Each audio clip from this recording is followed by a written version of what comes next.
This is BBC World News. I'm Matthew Amroliwala. The Ukrainian army says Russia is trying to eliminate those defending the steel plant in Mariupol. It's thought 200 civilians are trapped in bunkers, together with those fighting in hellish conditions.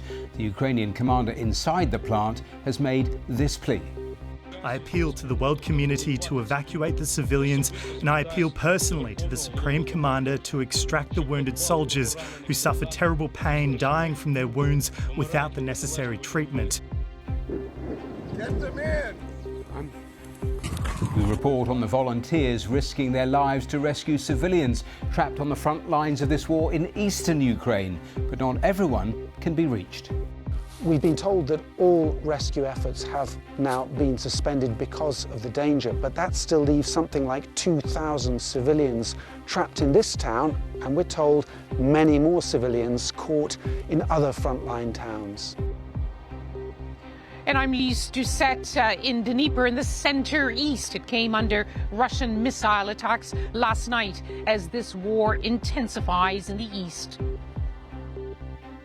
Also on today's programme, the World Health Organization says the coronavirus pandemic caused almost 15 million excess deaths worldwide, triple the current estimate. And the actress Amber Heard says her ex-husband Johnny Depp slapped her repeatedly when he used drugs and alcohol during her defamation trial in Virginia. Her testimony is continuing today.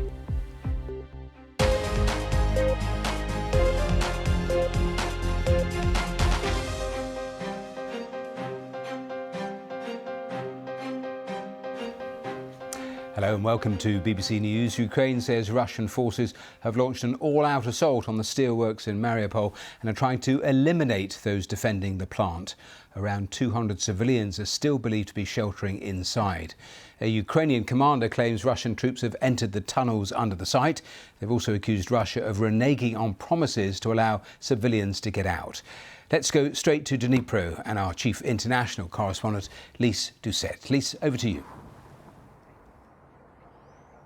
Yes, day 71 of Russia's invasion of Ukraine, and Russia is now focusing ever more closely on the infrastructure of this country. Last night, the city of Dnieper came under Russian missile strikes. A main bridge across this river was damaged, as well as a railway facility.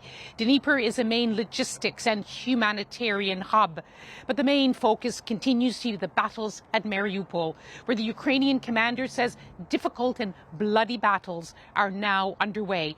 Russia denies, though, that it is storming the site and says a 3-day ceasefire is in place to help evacuate civilians. Our correspondent Joe Inwood has all the latest.